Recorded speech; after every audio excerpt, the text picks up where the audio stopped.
Hello everyone, this is greyshotproductions, and today I'm going to be going over Company of Heroes 3, but before I do so, I want to give a quick shout out. 24 hours from when this video goes live, I'm going to be doing a 12-hour live stream on my Twitch channel. It's going to be from 9 a.m. Central Time to 9 p.m. Central Time on Thursday, the 23rd of December. Now, the reason why I'm doing this is to donate to an organization. I try to do that every holiday, but this time it's a little more personal because it's Big Brothers Big Sisters. For those who don't know, that organization helps kids with getting someone to help guide them growing up, to just going out and doing activities or other things like that.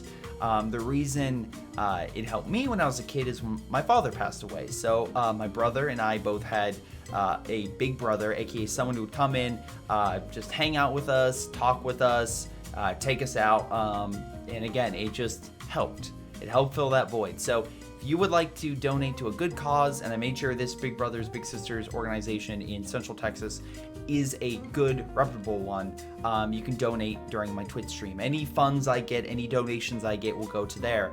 And not only will you can join during the live stream, join me in Company of Heroes, Halo, Among Us, among other games, but every donation I get that's $5 or more can cause myself great pain with being pied in the face, possibly me doing exercise, being slapped in the face, eating weird foods, all sorts of crazy stuff. So if you would like to participate in causing me great pain and others joy, please, please, please, please, come to my live stream. Again, link down below, and more information about the event will also be down below in my Discord.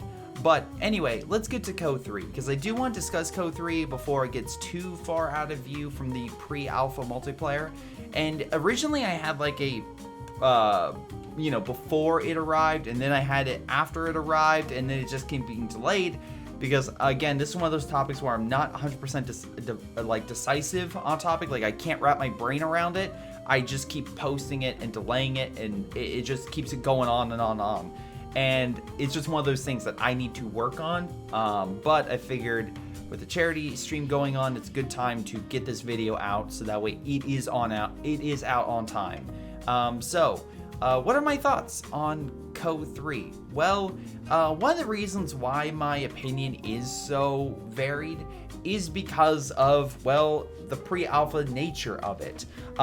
When I played it, I can tell you there were 4 maps, one of which was called Pacino Fields. And the reason I know that map, because it was the best performing map of the pre-alpha. The other maps would cause severe lag or frame rates to drop on multiple players that I played with.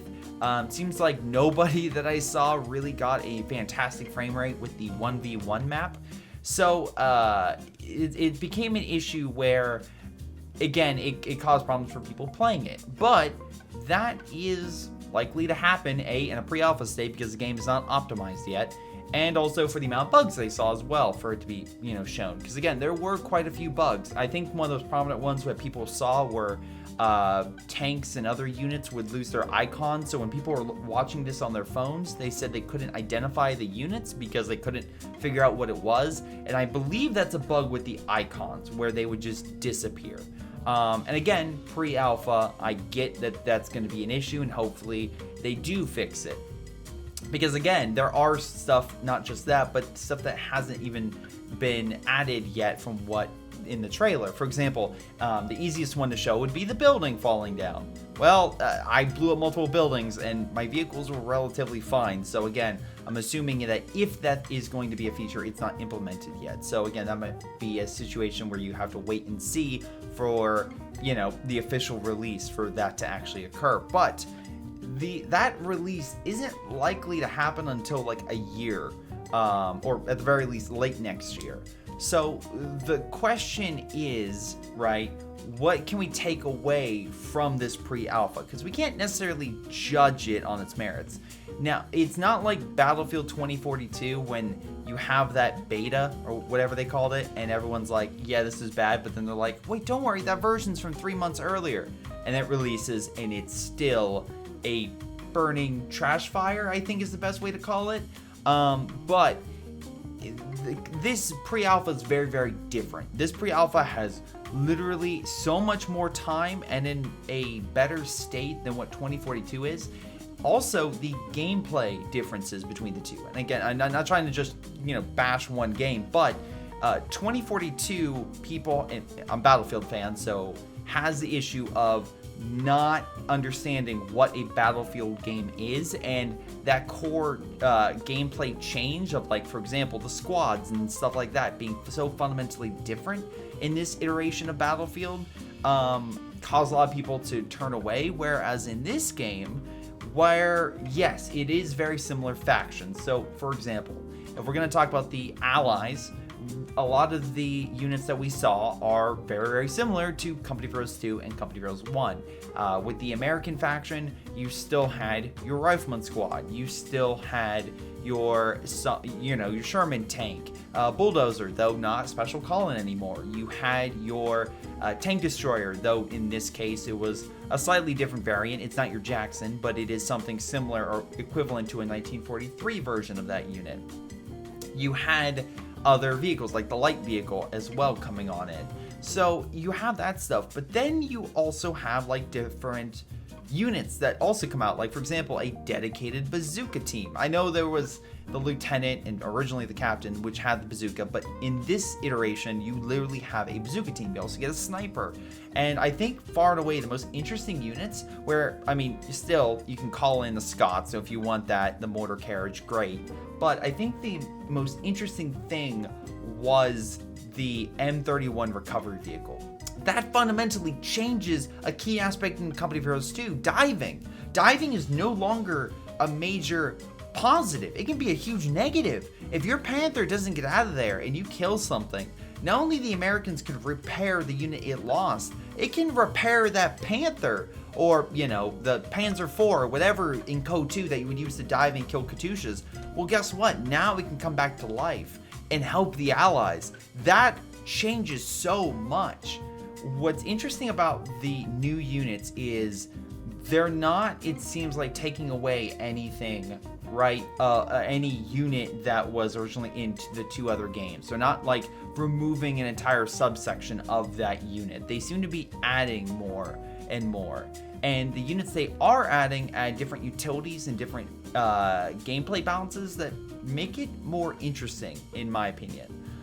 So, for example, again, you can, generally speaking, get yourself better armor. If you want to get yourself I think it was the Easy 8, you can get yourself that Easy 8. If you want paratroopers, you can go with paratroopers. I mean, you can pick those commanders and still get those special call-ins. And as well, if you want to diversify your section even further, the command post upgrades, or the HQ upgrades you get from, I think it was the mechanized, the motor pull, and I think the infantry.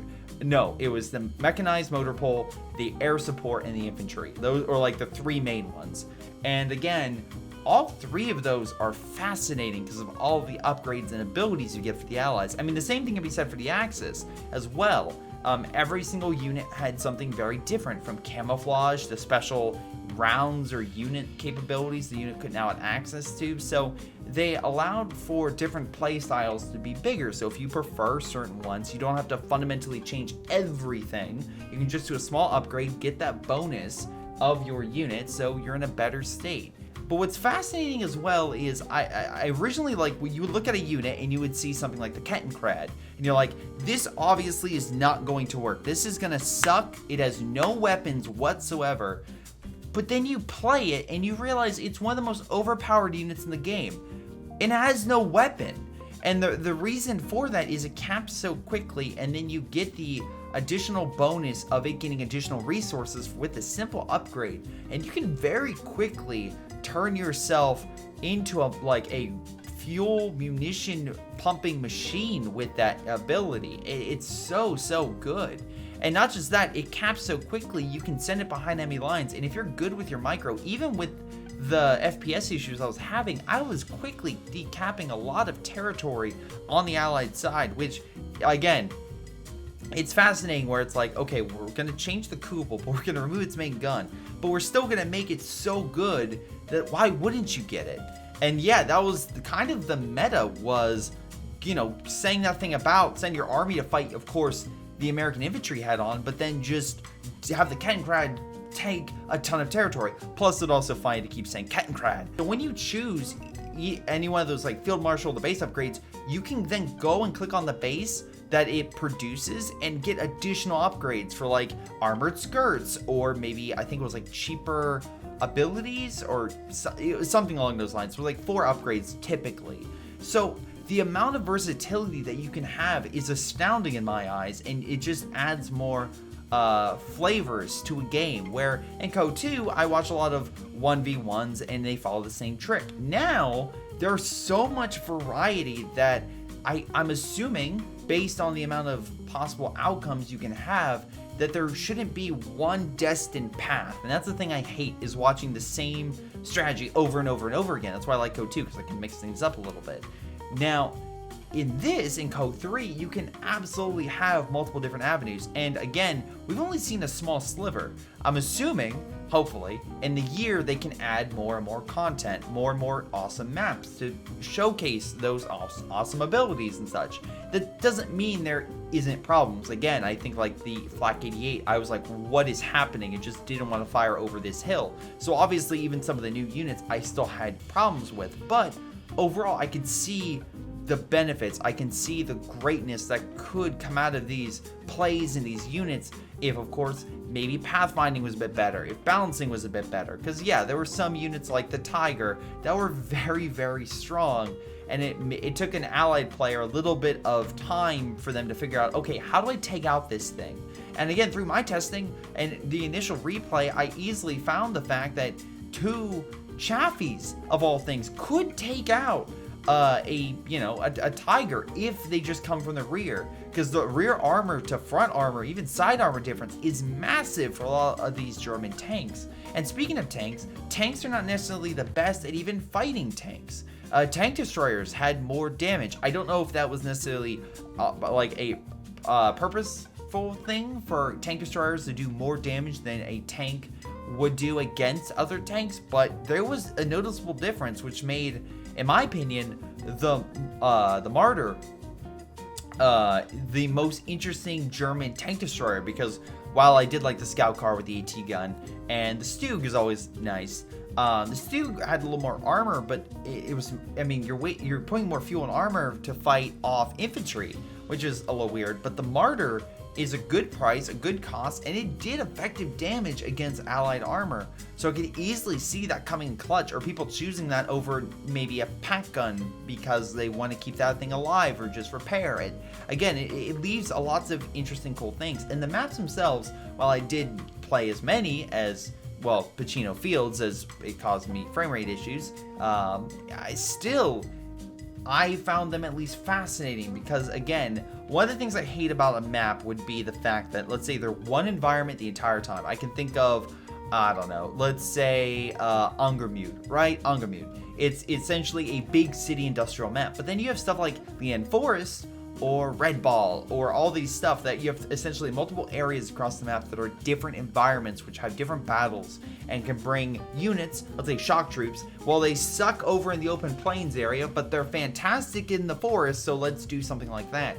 It seemed like a lot of the maps had different environments. Whether, I know there was one map, I'm forgetting the name, but there was an environment where you could fight in this swamp, like not swamp, but like marshy sort of like kind of more open area. And then of course, if you want to, you can fight on this closed off bridge with lots of cover, and of course in the cities and whatnot. So there was a little more room for, again, armor to kind of maneuver through the sides, and then middle is just like a straight shot at each other. But overall, there wasn't something overpowering one side had against the other. I'm looking at you, oh god, was it not Reshev, but it was the 4v4 I think it was Rostov map, or something along those lines, where it was just ridiculous. So there was a waterway that cut off a quarter of the map, so literally whoever's on that side would be at a disadvantage. Doesn't seem like that's the case here, though. Again, it was only 1v1 and 2v2 maps. It's going to be curious to see where the 3v3 and 4v4 maps come into play. And again, I don't, while there is balancing that needs to be worked out, again, the tanks seem to be very good against infantry, maybe to a small extent. There were some infantry that were very, very, very good against enemy forces that might need to be changed or altered. Riflemen seem to be definitely maybe not hitting up to where, let's say, JLIs or Panzer Grenadiers were doing, even with upgrades. So again, I'm not sure how balancing is going to go there, but overall, I'm definitely interested in where Co3 is going, because again, they're not taking away features, right? They're not doing what 2042 did. They're not in a state like Iron Harvest, where I like the setting, but unfortunately the gameplay is very shallow, so there's not much to like really grab there. There's not a lot of features. This game still has all the features you have in Code 2, the mines, the building caches, the cover, all that stuff the engineers can build, and then of course it has the commanders.